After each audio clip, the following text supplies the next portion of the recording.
Welcome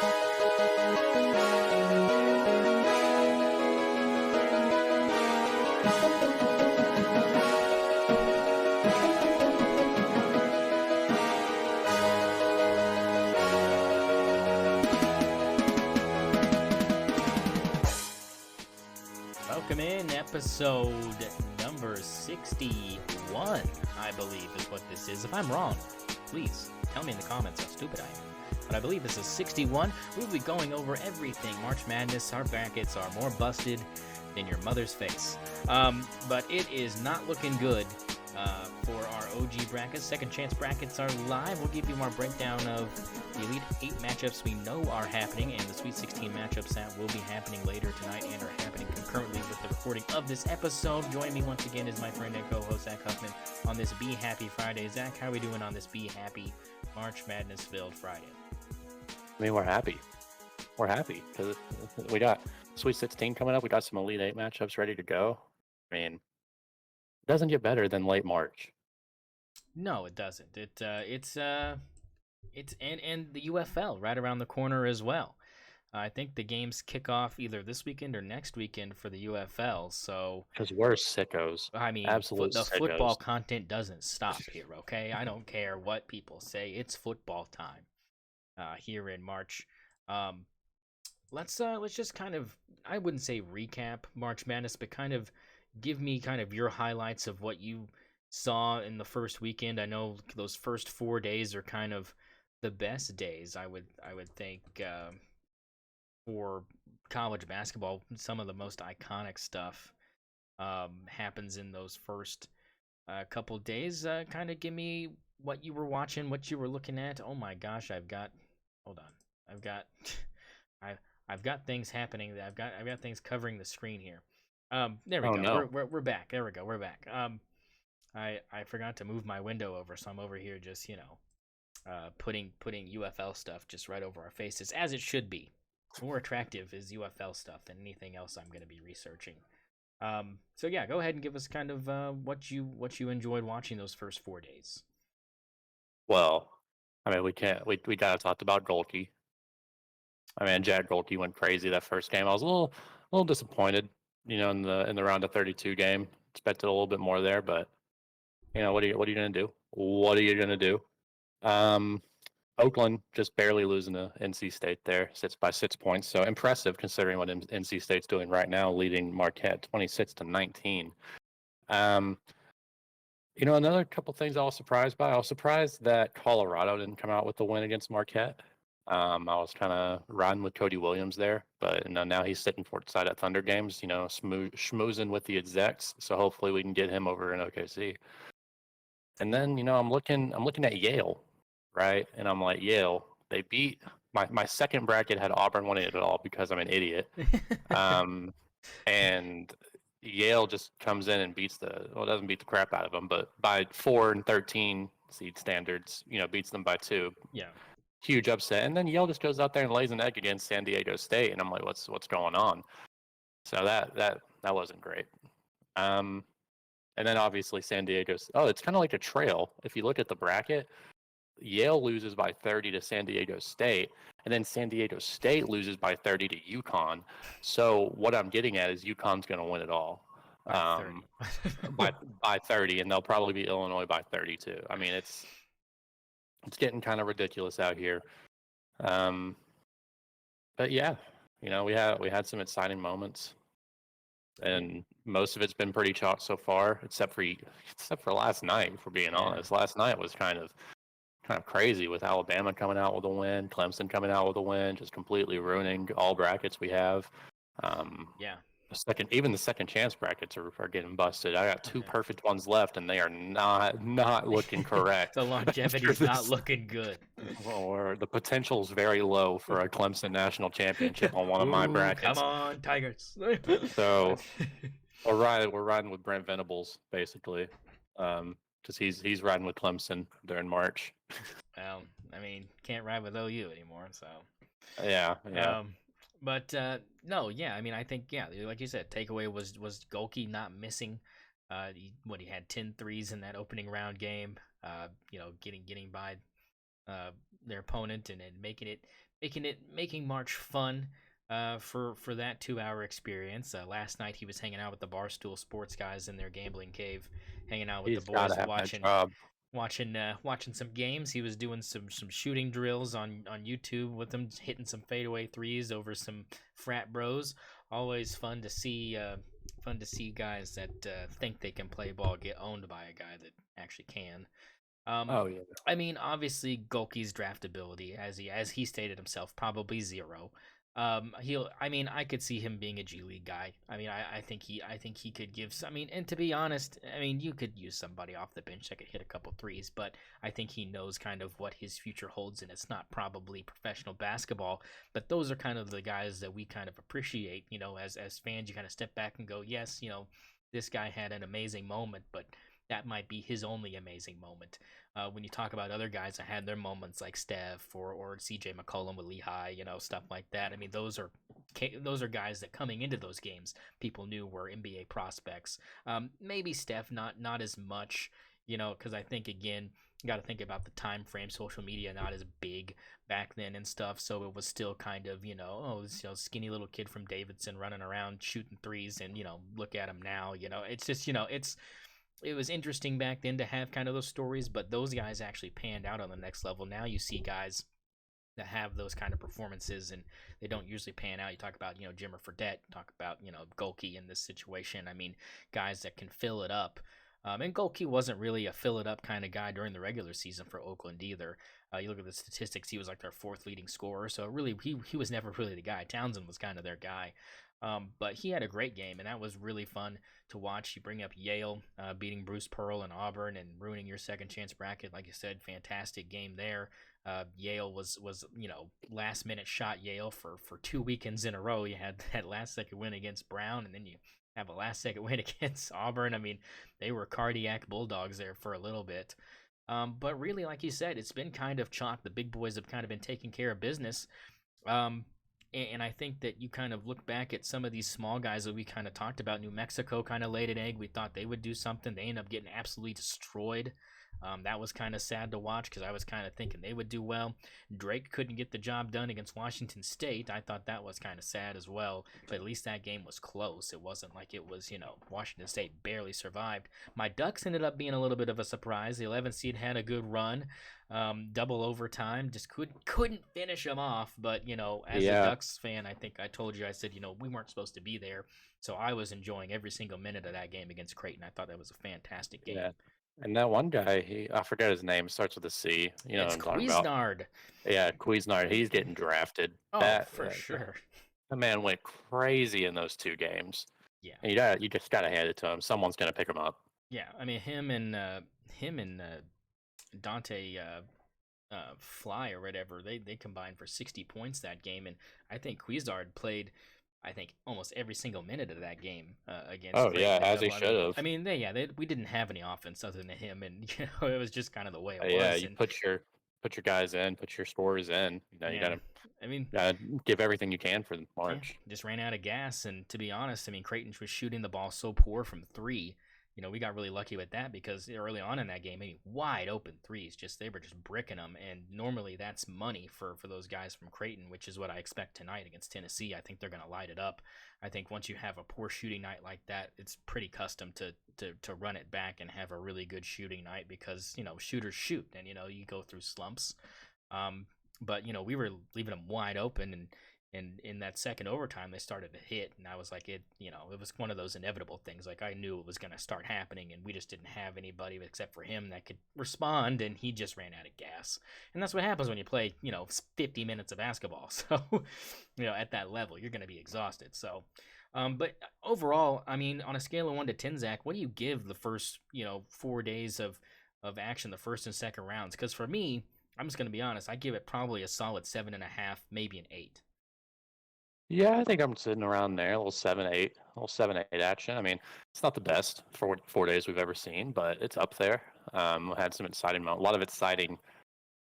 I don't know how else to categorize March besides exciting white guys that are about to be accountants, you know, going crazy. And we had a handful, and we had a handful, and that's really what we want to see here, right? Yeah. So I'm thinking, the rest of this tournament's going to be pretty chalky. I'm feeling like UConn's going to win it all, and they're probably going to inevitably play like Houston. Um, I, can they play Houston? I mean, they I have to look at can, the but they bracket got again. Houston's got to beat Duke tonight, though, and I don't know about that. Yeah, so I mean, I'm looking at we're going to see a UConn Houston, UConn Duke, UConn Purdue. Notice how UConn is the only Well, team I it's have not going to coming be out of the Purdue. other It's side. not going to be Purdue because they would meet in the Final Four, right? Or am I wrong? UConn, Oh, it's no, on the no, other you're wrong. side. I'm wrong. Okay. I Yeah. So here's what UConn's looking at, right? If okay. they beat Illinois, if UConn beats, we're jumping into the Elite Yeah, Eight here, yeah. but if UConn were to beat Illinois, they're looking at playing either Alabama or Clemson in the Final Four. UConn's coming out of that side. Yeah. It's just Yeah. inevitable unless Clemson just goes on a crazy run. I don't see it happening. Um, UConn almost definitely going to be coming out into of that side of the bracket. So now you're looking at the other side and you're looking at some pretty shot matchups. Houston, Purdue, probably the two you're looking at. You got Duke, Marquette. We'll see. We're waiting on that. Not Down looking by good for him 12. at the moment. Yeah. But yeah, we'll jump into that. Getting So cooked. Yeah. Yeah. So yeah, I think like you said, it wasn't the best we've seen. I think it was because some of those lower seeds we thought that were gonna, kind of make it a little crazy ended up, folding. And it was kind of surprising, like I said, to see some of those yeah, teams that we were like, oh, this is going to be a real good game, and it just really ended up not being a good game at all. Um, so I think that was kind of half of it. So let's kind of talk about last night's games, right? So last night we had 4 games. We have 4 games tonight. So again, where we had Alabama UNC, that game was exciting from start to finish. And I guess the big takeaway from that, Zach, would be just the poor shooting of R.J. Davis from three, right? 0 for 9 from distance, and those threes were yeah. wide open too. It wasn't like he was taking super contested shots. I mean, how do you is that really you think the sole reason why UNC's not advancing is just is his particular performance because of the fact he has the ball in his hands for a majority of the shot clock all game long? I mean, yes, he's probably the main reason. But I'm also looking. Um, I mean, like you said, they shot terribly. 38% from the field, 37% from 37% from three is not terrible, but shot 37% from the three. Funny thing is, they out rebounded Alabama. They got a lot of offensive rebounds, but weren't hitting on second chance opportunities. You saw they get like dunked and miss it. Yeah, Um, that's just gonna just yeah wasn't. that's gonna Yeah, I mean haunt that's some been a people. That's gonna haunt some people for a while. yes, yes, but RJ Davis 16 points. He shot 4 of 20. So I mean he's putting up Yeah, Snoop Dogg tour dates up there. yeah, 20% from the field is not good, folks. Yeah, that's absolutely terrible. 8 for 9 from free throws, so at least he was hitting those. Yeah. But I'm just a terrible, And a terrible, couple of those free terrible throws were to game. give North Carolina the lead with under a minute to go, too. Those were not just, ho hum middle of the game free throws. He's a really good Yeah, free throw shooter. So I mean, and that's the thing that, kind of makes you kind of feel bad because it's like, you could tell that like, he can shoot the ball. I mean, the free throws were nothing but net. He only missed one of them. But I mean, how about so I'm looking at Alabama, right? yeah. And one thing I noticed when watching this game, I noticed that Alabama wasn't getting a lot of bench play. Um, and now that I'm looking back at the stats, it confirms it. Alabama had 7 points off the bench. Yeah, they're not If deep. you're North Carolina, you can't that can't happen. Yeah, they're not That deep. you have to force the bench to be able to score, and it just did not happen in this game. UNC was getting owned by the starters. Everybody except one starter, Pringle, had at least 18. We had Estrada with 19, Griffin with 19, Nelson with 24, Pringle with 2, which Yeah. and then you had Sears with 18, and everybody's shooting at least 50%. I mean, except for Pringle. So Alabama played amazing. Their starters showed up. I mean, Um, Nelson was kind of the takeaway from that because he had a yeah. 7-0 run by himself late in that game to give Alabama a 6-point lead, and they ended up Hmm. losing that lead, and UNC took the lead late off of that, but he ended up being the finisher in that game for Yeah. them, and I was very impressed by his performance. Another guy that probably won't be at the next level, maybe in a role player capacity or G League capacity if he wants to be, Well, but not I don't somebody. know. I mean, he could get drafted. I mean, this Well, draft I'm class is looking. so weak. I mean, it could happen.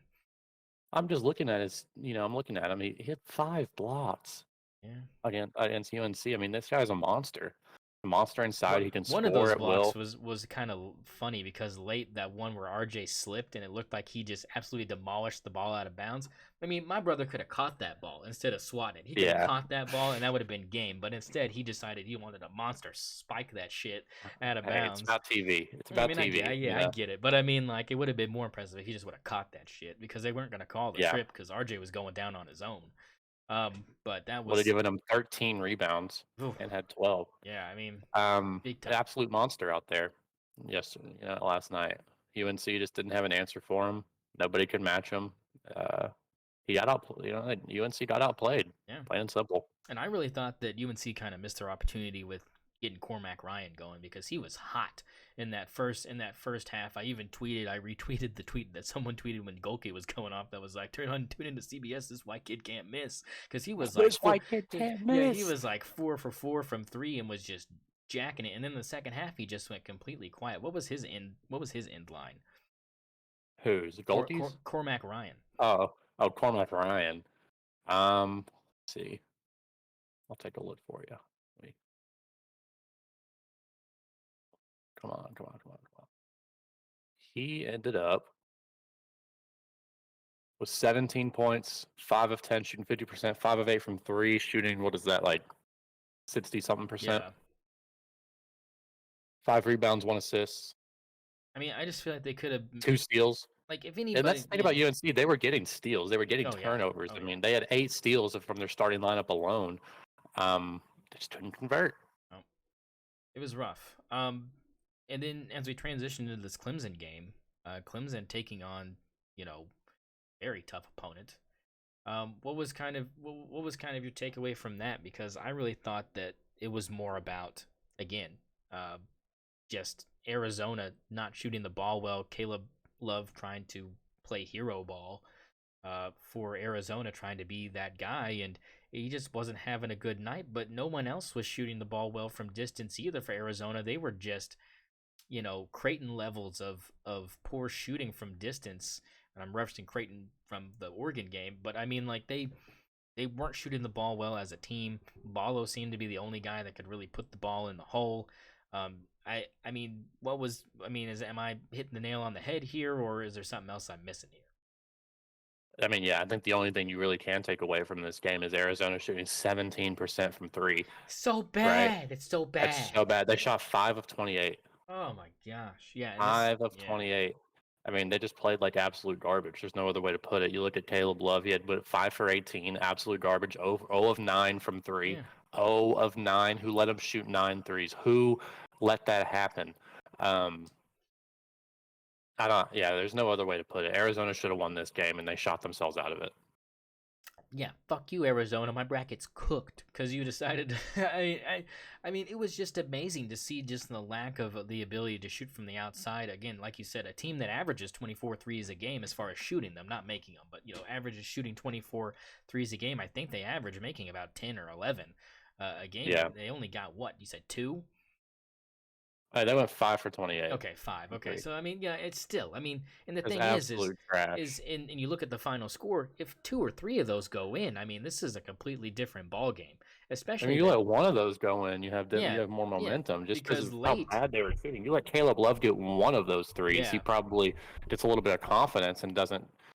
Well, I one mean, of geez, they were getting so many. They were getting so many boards for him. I mean, yeah, just look at the offensive rebound percentage. You got fucking Arizona had 17 offensive rebounds to Clemson 6. To Clemson 6. They had Yeah. so many second chance opportunities, and it was like, here, Caleb Love, here's another rebound for you. Here's shot number 4 for you. You want to Yeah. make this one? No. No. 0 for 4? Okay. No. Yeah. I mean, it was a disaster, and the Arizona faithful. I think I told you this earlier. Were just cooking Tommy Lloyd. They were like, we have got to get this guy out of here. At least Sean, what's his nuts? So Sean McMillan. What was the guy's name that was coaching before his ex Dayton coach? Sean Miller. Sean Miller. At least when Sean Miller was coaching, they were at least getting to the Elite Eight. Was someone was saying like now we can't even get out of the Sweet 16 with Tommy Lloyd and it was. I just didn't really feel like there's much you can do from a coaching perspective if your players just can't make anything. I don't really know how much Yeah, how much. I mean, especially like you said, multiple second, third chance opportunities, and we're just building a brick house out here. I mean, looking like Bob the Builder and his crew just building just nothing but brick walls. yeah. I mean, they had to get some bench players involved. I mean, get Bradley with 25 minutes off the bench, 18 points. Probably needed to get him going earlier, honestly. Yeah. Sub him in for Caleb Love. I mean, he was the only one I think that was hitting really any threes. I think he had what, three threes or something He like had that. two, Two. went 2 of Okay. 4, 4 9 from the field. But I mean, that's better than anybody Yeah. else. 25 minutes, 18 points. He outscored everybody in the starting lineup in 10 less minutes. I mean, Yeah. It got. why didn't you throw him in the game for longer? I don't know. I I don't mean, know. God. Maybe he just didn't have the time. I would have put him in as soon as I saw Caleb Love miss like 3 in a row. I mean, Yeah. it I was just mean, absolute garbage.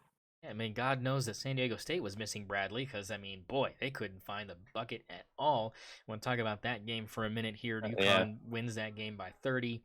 And we kind of figured, at least I think me and you were kind of on the same page here, that San Diego State's demise was going to be their lack of offensive player ability. They are a yeah. defensive team, and Letty is their leading scorer. Trammell's not really a scorer.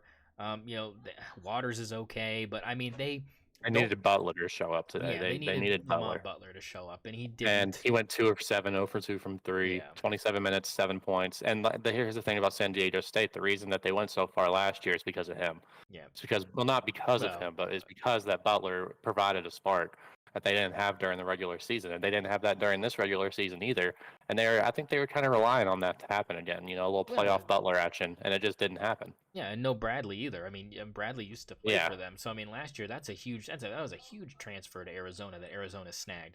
Besides Caleb Love, it was Bradley. Those were the two big transfers that gave Arizona kind of the reason they were ranked number one in the country for about a month. I mean, they were rolling, and those were the main reasons that they was because they had amassed that talent, and take that away from San Diego State, there was not really anybody to fill that void. And I just think, like you said, UConn's just super good. I mean, Tristan Newton is fantastic. I mean, that that young man is going to be special. And I think that he just couldn't miss. Every time I looked over at that screen, bang, another mid-range jumper just in the basket, or bang, just beating someone off the dribble, left-hand layup, just silky. I mean, they had no answer. Letty was keeping him in there for a little bit, hitting that mid-range, had the first like 7 points for San Diego State. It was like, okay, he's going to have to carry, and it just, we just kind of figured, and most people figured it wasn't going to last the whole game. They're going to find some offense somewhere else to try to take the heat off of him, and just never happened. And the game was yeah. definitely over about 10 minutes into the second half. I mean, just some embarrassing stats when you really look at it. You see San Diego State shooting 22% from 3. They get out rebounded 50-29, which is absolutely insane. UConn with 50 rebounds to San Diego State's 29. Then offensive boards, they get out rebounded on the offensive end by 9, defensive end by 12. I mean, everything just looked Disaster. so much better for you. I mean, UConn, I don't know if I even would call it a disaster for San Diego State, as much as I would just say that I think it UConn is really was. just that good. Yeah, it was UConn is really just so good. I mean, OP. they're so much better than everybody else in the field, in my opinion, that I don't even see anyone competing with them. I think we're in a race for second right now. Personally, I think the only team that might be able to handle them is Houston, just because of how slow Houston plays and their hard-nosed defense. That's the only team I think that could get UConn to maybe. I don't even I think mean, that that's really going to one happen. But I bad think shooting they're night the can only ruin team it, that though. could stop UConn. One bad shooting night can ruin it, though. One bad shooting night's all it But takes. I think they're immune to that just because they're so good inside. That I mean, unless they're going 40% from layups, I don't see it happening. Well, if you're trading twos for threes, and you have a team like Creighton or a team like, you know, Yeah, I mean, that can jack threes and give you kind of a game that way. I mean, you're going to have a chance to be in a squeaker. But I mean, I think overall in the games we've seen UConn lose this season, it hasn't really been due to the lack of offense. It's been more of due to the lack of outside shooting, because they don't really shoot a lot of threes. They have some guys that can, like Caravan's good from 3. I love him from 3. But I mean, they don't have a ton of guys that shoot multiple threes a game. I mean, it's pretty much Newton, Caravan. I mean, I don't really see anybody else really stepping out and jacking threes. But I mean, I think you're right. I guess it's kind of a race for second. And that game was over pretty early.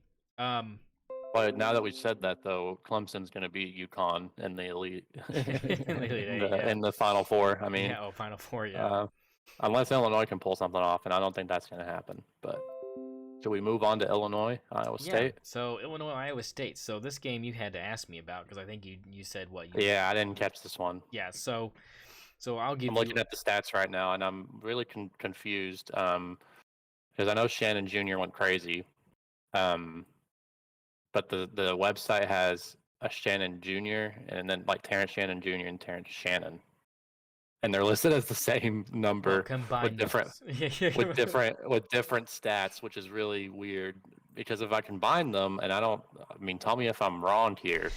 If I combine them, he had 35. Did he have I think 35? he had 35. That's what Holy I'm saying. I shit! think my man went bananas. Because I'm just it's Yeah, like, he had 35. Yeah, he had 35. oh my, I mean, oh my god.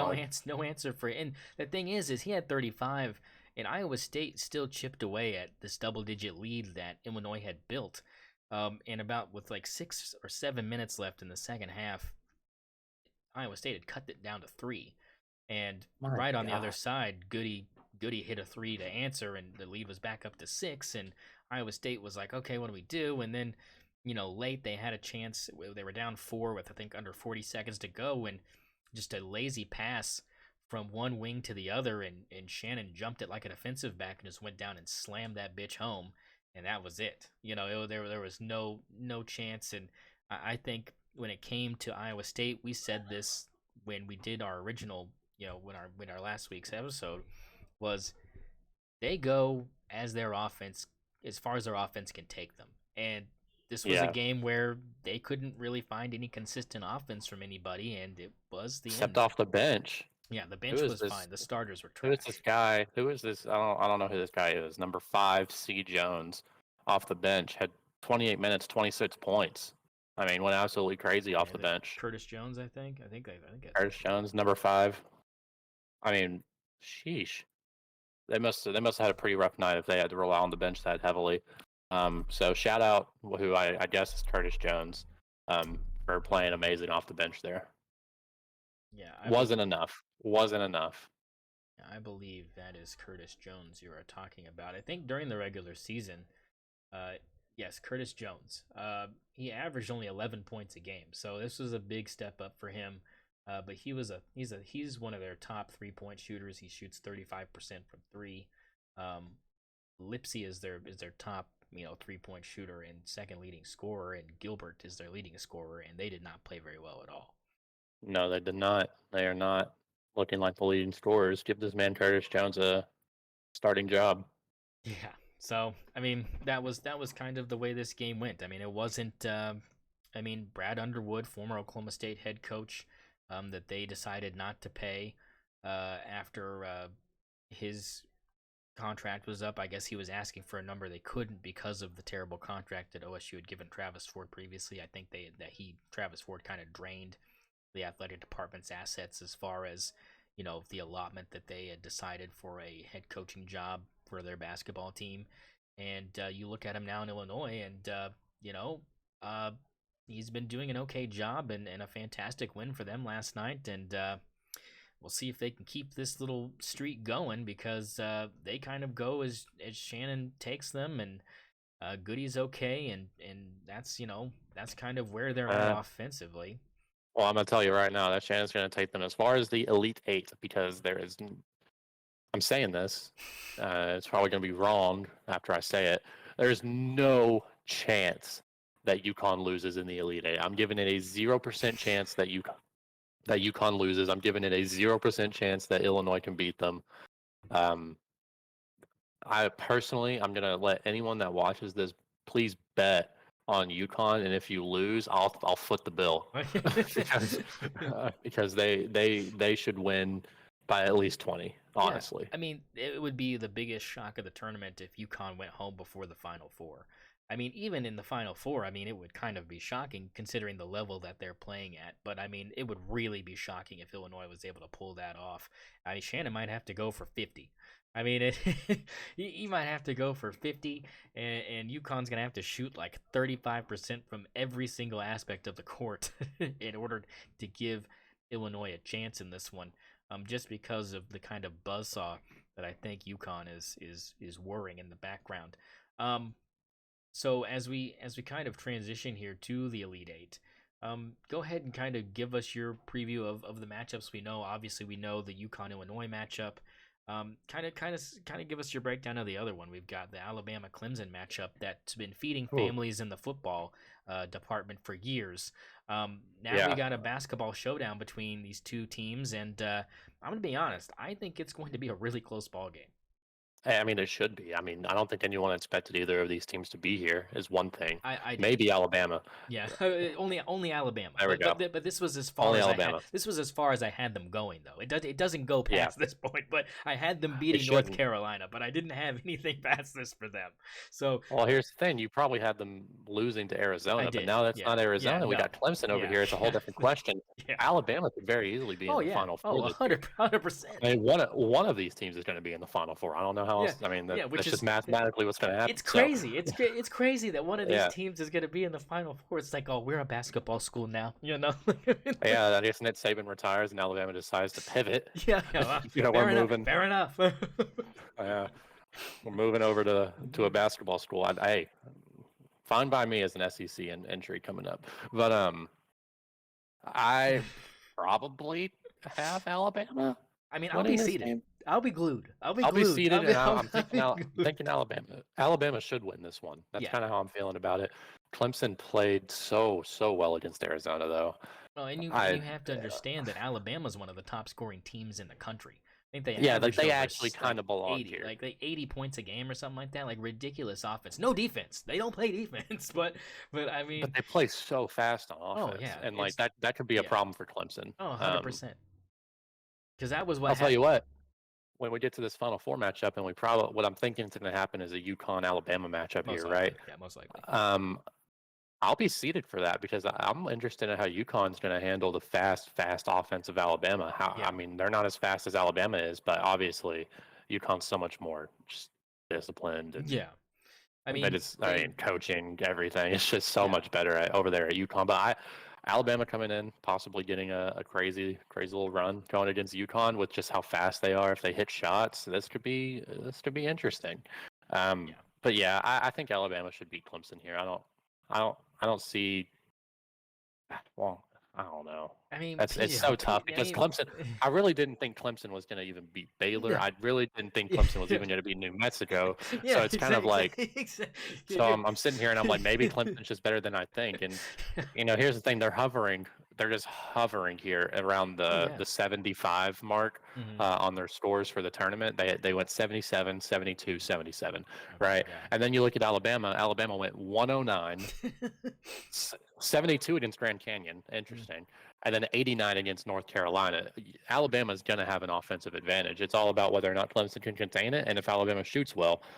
Because if we're being honest, Clemson's only in this Elite Eight because Arizona shot terribly. I mean, if two more of those shots go in, we're talking 5 for 28. If they go 7 for 28 and go 25%, 25% from three, they win this game. Yeah, I mean, And that I just agree. didn't happen. Because like 2 or 3 of those threes late were when the game was 67-70, and you had a chance to tie it if you're Arizona in just Brick City. I mean, Larson misses, Love misses, and Bradley misses. Those were 3 misses they had from distance when it was a 3-point ball game. And if one of those goes in, like you said, that could have been the confidence that changed the tide there. But here we are. Let's focus on the games now that are happening right now. Right now, halftime, North Carolina State up by 13 over Marquette. Shaka Smart again choking one off, a big fat meaty dick here in the Sweet 16. I mean, I can't say I'm surprised because of how hot NC State has been, but I mean, Marquette's going to have to find some offense here because this is not something that you normally see from this Marquette team. As far as having these long scoring droughts, they had a little bit of touch and go in these first couple rounds, but it wasn't like abysmal. This is on the borderline of abysmal here. I mean, And Colett's back for him too, which is interesting. yeah, Um, he's 1 of 2 from 3. He's got 14 points already. I mean, yeah, he's but it's shattering. not been enough. It's not I enough think it because messed up the rest of the team because normally, Joplin's 0 for 6. He's 0 for 5 from 3. yeah, Joplin is 0 for 5 from 3. Jones is 1 for 3 from 3, 2 for 5 from the field. Iguodaro is 1 for 3 from the field, and Mitchell is 1 for 4 from the field and 0 for 2 from 3. Overall, the starters right now, 5, 8, 10, 12. They are 2 of 12 from 3 right now. What is up with these big seeds not being able to hit triples in the Sweet 16? 2 of 12 is absolutely abysmal. Right now, win probability wise, you're looking at an 80% chance that NC State ends up just absolutely rolling in this one. Um, and I don't see anything changing here. I mean, unless Joplin and Jones and Mitchell get going from distance. I mean, Kolek yeah. can't carry you that far. I mean, he's good, but he's not. You need more than that. And here's what I'm seeing when I'm looking at this game. Right, I'm looking at NC State. Nobody's playing great. No. Nobody. I mean, Burns has 4 points. I mean, he's 2 for 2, sure, but like Marquette's losing this game while doing what they're supposed to with the NC State starters, and that's holding them, really low scoring. Some like people like DJ Burns, who's been there for. I mean, He's been averaging 20. He's been averaging 20 during the tournament, and he's over here with 4 points going into the second half. they do. You keep that up, and you think that you would win the game. Yeah, and they do have 28 of the 37 points the starters do for NC State, but I think it's because it's spread out. Horn is really the one that's kind of Horn and more. Is that Morsel or is that Morcell? Morsel, yeah. I mean, both of those guys right now are carrying the load. They've got 17 combined right now. The rest of the starters have 12. So I mean, it's 29 of the 37 are coming from your starters, but on the other hand, you have 20. You have all of the points for Marquette are coming from their starters, and 14 coming from one player, which is not good. That's not good. That's not going to win you any games. I mean, and Marquette as a team is just playing terribly. They're getting out rebounded 22 of 14. They're shooting 15% from three right now at 2 of 13. They're shooting 25% from the free throw line, 2 of 8. They're free. You got to hit those. They're free. Free, yeah. They are free, and we're not hitting those. That's insane. I mean, even the turnover battle, NC State's losing it 8-5 and still winning this game. Marquette could not be shooting worse. I mean, they could be. I guess they could have none. But I mean, I don't think I've seen as bad of a shooting performance as this since what approximately 10 hours. Yeah, I was like 24 hours 24 ago hours when ago Arizona shot terribly. But I mean, 24 points at halftime. 24 points at halftime. What are we watching? Are we watching high school freshman basketball right now? Like, jeez, let's get some offense. Yeah, well, speaking of offense, we've got offense in the other game right now, tied at 33. Yes. Gonzaga and Purdue. This one I knew was going to be a good game, and still 3 minutes to go before the half. I have Gonzaga winning tonight. The reason I do is because I just think their guard play is a lot better than Purdue's guard play, and right now Braden Smith carrying for the Boilermakers with 8 points in their backcourt. Jones, I mean, Lance Jones has 10, but I mean, Braden Smith doesn't really average that many points per game, and he's kind of been the key. Zach Edey only with 6 points right now. They've been keeping him pretty much in check. So my bet of him getting 25 plus probably not going to happen. But not a good bet to make. It wasn't good. It wasn't good, folks. It wasn't good, have been folks. after Not a few beautiful. pours or Very something. bad. What are you smoking on? Very bad. Very sad. Sad. Very sad. Very sad. Not a big lead bet. Yeah, no. I did bet Braden Smith to have over 12 points. He's already got 8. Feel pretty good about that. I felt good about Kolek. His line was 17. He's got 14, so I feel pretty good about that. I do need him to hit one more 3-ball. I think he can probably give me that. But I mean, overall, this game is supposed to be the better game of the two, and I felt like the score for the Marquette game would be switched, which is why I say that. But I mean, this game I knew was going to be, nip and tuck, and here we are. Do you think that Gonzaga pulls this off, or you think Purdue finds a way to kind of escape here? Because right now, win probability via ESPN, still a 66% chance Purdue gets this done as we're tied with the under 4 timeout right now going on. I mean, my gut says Purdue should pull this off, but I mean, the coaching for Gonzaga is so good. I mean, Mark Few's OP. I don't know. Yeah, Mark Few's OP. I this one's so tough. I'm looking at the team statistics right now, and both teams are shooting pretty well. I Yeah, mean, I mean it's. and I look at Gonzaga; they've only shot 5 threes, which I love that. Ethical hoops. We're getting back to it. Give me some more mid ranges out of anybody, please. Saw that thing on Twitter that showed NBA most common shots from the 2003 and 2004 season, and then from the 2023 and 2024 season, and just nothing mid range. I mean, Yeah. we've lost the art. Well, it's a problem for me because on my Twitch channel right now I'm doing the NCAA tournament with updated rosters on NCAA 10, which was the last college game that Yes. came out. And the funny thing about it is, even if you prime the CPU, because I'm having the CPU play each other, obviously, because I'm not gonna ruin anybody's chances of winning free merch for my channel. But anyways, like I can choose keys to the game and I can make a 3-point shooting team in real life. Have one of their keys to the game be shoot and make the 3 ball. But the thing is the game is programmed with the shooting tendencies of the 09-010 season, and teams just didn't shoot threes back then. So you have a you guy did like 6-7 a game. yeah, I mean, so I made Golke, right? And I made his 3 like absolutely like he was like a 90 overall from distance, right? Like I made it super juiced him up and rolled him out there, and Oakland gave, a good game to oh shit, why am I forgetting who they played in the first round? Kentucky. Kentucky. They gave Kentucky a good game, but he only shot 2 threes. Made them both, but only shot 2 threes, and that was like the most threes that the team shot. And I was just like, that's not realistic. Like, what am I doing? And there's no way to fix it because the fact that embedded in the program is just the tendencies of an 09-010 college basketball, offense. And it's just the game has changed so much. There's really no way to replicate it with any of the past games that are out there. Fuck you, Steph Curry. Fuck you, Steph Curry. Yeah, literally. You ruined ruined the game I love. Oh, and there's Graham I'll Ike never making a 3 for Gonzaga. They take a 1-point lead, Oh, 36-35 over just under 2 minutes to go in the first half. oh, you're a little ahead of me. I'm, you're a little ahead of me, but I'm feeling a 3. Look, He's gonna make this, huh? Oh, look, he made it. Wow. bang. Well, I'm looking at the Gamecaster on ESPN, so I still probably haven't seen it on my screen yet either. Big man 3.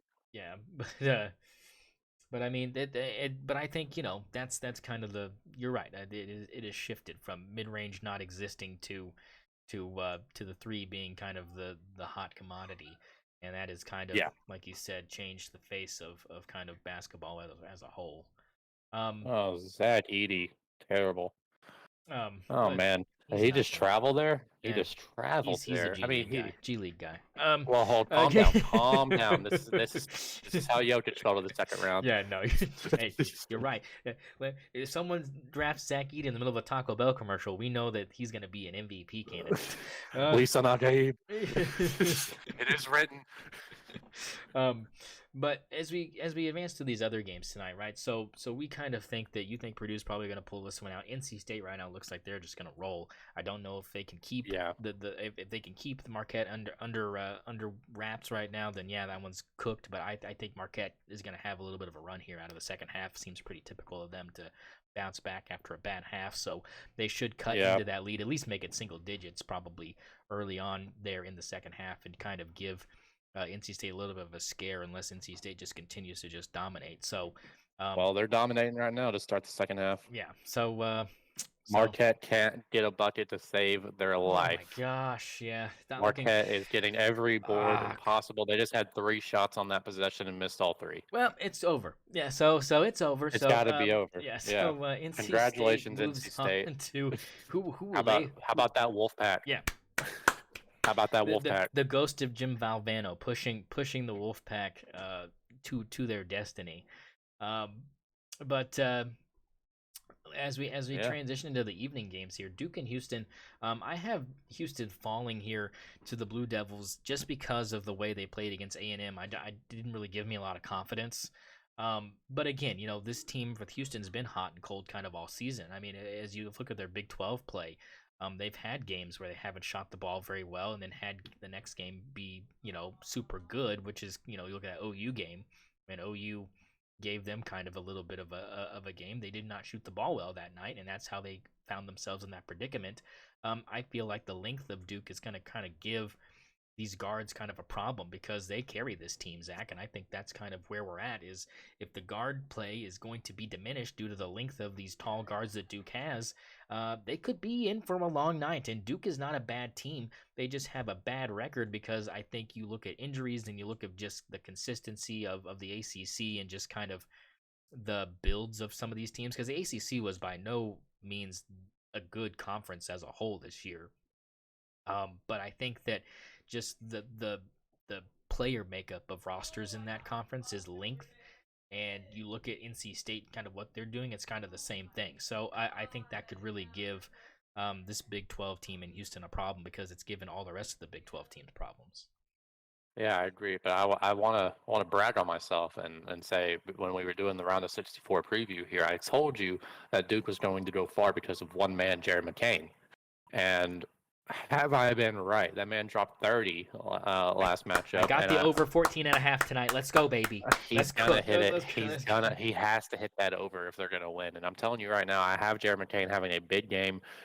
He hit 10 for 17 from 3 in the first 2 rounds. I'm imagining that Jared McCain is going to shoot well again tonight. Houston's defense is really good, and they play really slow. And I think they're going to try to slow down this Duke offense. But my thing is, as long as they can shoot well, it doesn't matter the pace they play, because Duke has the big guys and the length to be able to beat Houston down low. You look at Filipkowski.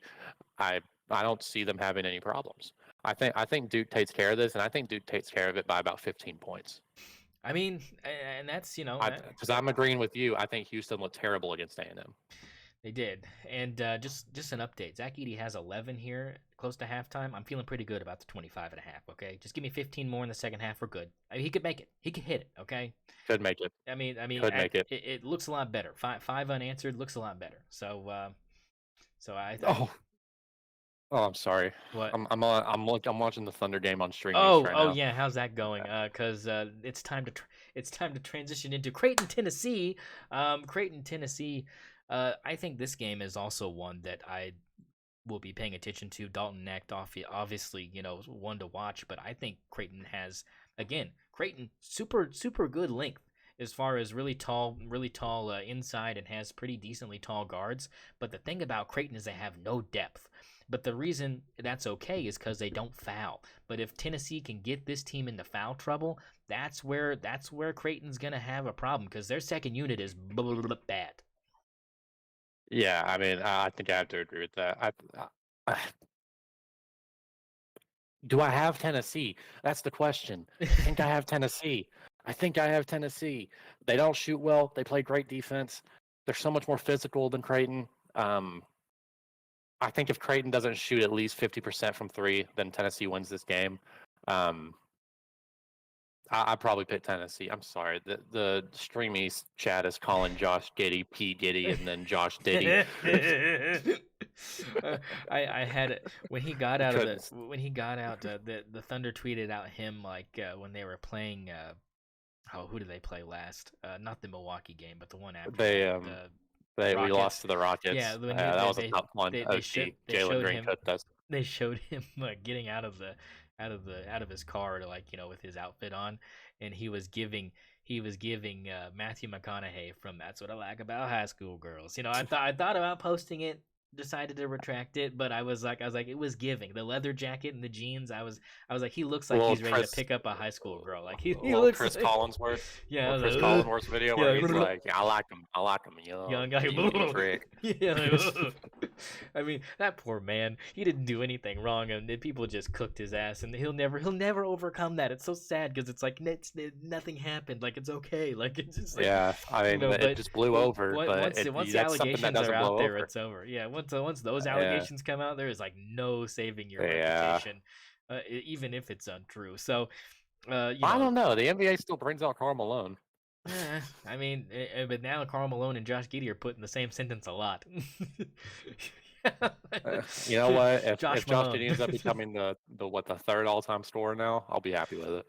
I mean, he's been playing fantastic. The 30, I mean, Yeah. 30 points. But again, I mean, without SGA, I mean, you need someone that can do that. But if SGA played that game, Houston would have lost. So Yeah. I'm not even worried about that. But Houston, creeping up on Golden State and LA there at the bottom could bump one of those teams Yeah. out of the play-in contention. So watch out for that. But Right now refocus. we got 25-22 Thunder Okay. winning against the Suns without SGA. Wiggins got the start Ooh, I instead like of SGA today. So I like that.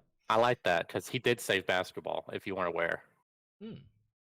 Oh, Aaron Wiggins saved basketball. It was in the drutter. He saved it. oh, good. I'm glad. Someone needed to do it. It might as well be Aaron Wiggins. Um, Yes. Question that's kind of unrelated to Tennessee Creighton. Um, Trading Josh Giddey because Yes. eventually that's going to happen. If you could, I approve. if you could ship him and Aaron Wiggins, or him and Isaiah Joe for Naz Reid, would you do it? No, I don't. I mean, Nas Reed is cool. I love Nas Reed. Big Nas Reed fan. No, I No, would trade Josh. I would trade Josh Giddey in a second. I but think for yeah, Nas Reed, I but would not trade Aaron Wiggins. Aaron Wiggins, I think, has to remain on the Thunder. what He about has what he about has to be Usman? on our What about bench. Usman Deng and Giddey? Yeah, sure, whatever. Ship He's him. playing for a G League team, basically. Get him out of here. Yeah, ship him. I don't care. I mean, Yeah, I just why not? because I I mean, we could know. use the size. I mean, I know that Minnesota would want more than just Giddy. I mean, we could give him Yeah. picks, I guess. We have tons of picks. Just give him picks. I mean, I would but probably give them Josh Giddey maybe 2 seconds. I don't think you give him a first for Nas Reed, but I don't know. We need the I'm just size thinking and we about the have an rebounding. abundance. I'm just thinking about the rebounding. Because Yeah. that's going to be a problem, and it's been a problem, and I think that we've seen it become more of a problem here recently than it has been most of the season. But again, without SGA playing and without some of the people playing huge minutes, I don't even know how much Chet played against Houston. It seemed like he didn't play a bunch because I didn't see him late in that game. Well, he played. He played a lot, but he wasn't doing much. It was. I mean, there was nothing really to take away from that game other than Jalen Green cooked us, and then Yeah, Isaiah Joe had the poster of the year. Jalen Green So was cooking. I mean, yeah, he got 3 people poster of pregnant the year within for the Thunder, yes, but it's hard to beat yeah. that Anthony Edwards poster where he dislocated his Oh finger. yeah, Yeah, I think that nobody's probably beating that takes done. poster of the year for sure. Yeah, I meant for the Thunder. Yeah, Yeah, because yeah, no for one's the beating Thunder, that that ant was done. poster of the year for sure. So I guess that's your Thunder update. We snuck it in, but there it is. Refocusing. Well, Yeah, I do want to yeah. Go ahead. say Add on to it. as we're going into the playoffs here, I'm hoping that Mark is going to sit SGA a little bit, give him some rest. He has that quad problem. He was listed as doubtful today, ended up not getting in the game, which I'm fine with. We don't need him to play. I think we're hunting playoff matchups right now, right? Mhm. Obviously, you want to if you can get the 1 seed, you want to get it for the home court advantage. I don't know if we're gonna get it. I think Denver's, probably securing that 1 seed. Jokic gonna get his MVP. Um, Yeah, but that's changed drastically. I yeah, we don't. We'll talk about that in a second because I do have some words about Luka overtaking SGA as the fucking 6 seed with Kyrie Irving on his team. Somehow he's number 2 in the MVP race now, with no defense played. Whatever, fat piece of lard. But I think the Thunder are probably hunting that 7 seed matchup, right? Whoever's going to end up with that 7 seed, because I think we're looking at having either the Kings in there or the Pelicans in there. I don't like either of those matchups, to be honest. I like actually both of them. Last year the Kings gave us problems. They're not going to give us problems this year. I think Chet kind of answers for all of that. But one issue I have is I don't want to play the Lakers. I think No, we've been pretty no, you don't consistent want. on Yeah, that you all don't want. year. Yeah, don't want We that. don't want the Lakers. I want the Warriors. I want everyone except the Lakers and the Mavs. Just because the Mavs have been able to kill us at points. And with the trades they made at the deadline, I think they're a bad matchup Shit. problem for us. So look, quick little Thunder update. They're doing good. They passed 50 games. I think we're 50-22 now. Um, Probably going to finish the season with 55 plus. Feeling good. Feeling good going into the playoffs. SGA's a little banged up, but he's going to be fine. Just a little bruise on the quad, you know. So we're feeling good going into the playoffs. Hopefully we don't play the Lakers, and hopefully we can survive the first round, because I don't think I can take Twitter if the Thunder lose in the first round as a top 2, top 3 seed. Yeah, I kind of second that. So getting back into sorry, backtracking here, back into this Creighton Tennessee game. This is kind of where we'll kind of leave it, folks. But so right now you're looking at most likely Purdue and I'd say Tennessee most likely here. I think Creighton probably gives Tennessee a good run because I think they're going to shoot the ball from three really well. So if Creighton wins, I wouldn't be surprised. Purdue right now up 4 at halftime over Gonzaga, kind of had a little bit of a late push. You already have most likely NC State right now up 13, under 12 timeout about to come. Uh, could be NC State Duke, which again, that would be interesting from just the perspective of NC State running the table in the ACC tournament to get to this point, and then having to play an ACC opponent to get to the Final Four would be kind of amazing. I think Duke would probably cook them, but I mean, I think that when you're hot, and right now it doesn't look like there's any let up on the gas pedal for the Wolfpack. Yes, as we get into the Elite Eight here, where do you kind of see this side of the bracket going when you talk about the South and the Midwest region? The Elite Eight for the South and the Midwest. Yeah, so you're talking about the probably Purdue, Tennessee, or Purdue, Yeah. Creighton, and then up top you've got NC State and Duke, or NC State, Houston. Maybe if Marquette can make a run, they squeak this one out. But right now, Yeah. not looking good for the Golden Eagles. I'm looking at here's my prediction for these matchups. Duke wins, NC State wins, Purdue wins, Tennessee wins. Yeah, so you have then the ACC matchup between Duke and NC State, and then you have an SEC Big Ten with Tennessee and Purdue. yeah, and I would have Duke winning against NC State. I would have Purdue winning against Tennessee. I mean, so then you would have Duke, Purdue, and then on the other side you would have UConn and Alabama. So I mean, and again, something that nobody probably saw coming, and that's the beauty of March Madness. I mean, seriously, you're telling me neither North Carolina nor Arizona made it to the Elite Eight out of this side. Yeah. And after I tell you that, I also have to tell you that Baylor also wasn't in there. Yeah. I mean, jeez. Yeah, no Marquette, no Baylor. I mean, no Kansas. Just no big names other than Duke. I mean, like, and the thing is coming into this, people were not as afraid of Duke as they were North Carolina. I mean, yeah. So I mean, I think that speaks volumes as well. So let's ask one question here. Gonzaga, blue blood basketball. We'll give it to them, okay. right? Yeah, I mean, give it? We'd probably give it to them. Yeah. Now the question is with UConn now, definitely blue blood. Well, yeah, I mean, you look at the championship they won back in 2004, 2005. You look at the Kemba Walker national title. You look at the Shabazz Napier national title. I mean, they are a blue blood. Yes, 100%. Yeah, but I'm thinking if they can repeat this year, we gotta start having some conversations about UConn. We gotta start having some conversations about UConn being up there with Duke, UConn being up there with Kentucky, Yeah, Kansas. Yeah, I mean, and I think that would continue, and I think Dan Hurley's done a fantastic job. I think he'll continue to recruit well. I think NIL and the portal help that as well more than it hurts, especially when you are a upper echelon program like that. So I don't see UConn going anywhere. They're in a conference that, to be honest, is not super strong, especially right now. I mean, it used to be a dog eat dog kind of thing, but I think it's kind of diminished now into you have top 3 teams here and a few conferences that kind of battle it out, and the rest are kind of eating each other. Yeah, I have to agree there. I mean, I'm just a UConn repeat would be crazy. Just any repeat would be crazy, and I just feel like UConn's gonna run the table the next few years. Had a chance to cut it to 8, missed a 3 from the corner. That's rough. That's Marquette rough. Marquette's not coming out of this one from double digits. The response on the other end. Oh no, NC State. Oh, yep, there it is. Oh man. Yeah. How about NC State? Yeah, NC State gonna punch their ticket to the Elite Eight. That's wild to me. That is so wild. How about Um, North Carolina not making it, but North Carolina State does? you could Well, I would have lost so much money. If I would have been like, you're I kidding me, wonder right? what the parlay odds are on NC State making it to the Elite Eight and UNC not making it to the Elite Eight. Astronomical. Had like $100 probably would have won you like 5 G's. Like I mean, like it had to be big time.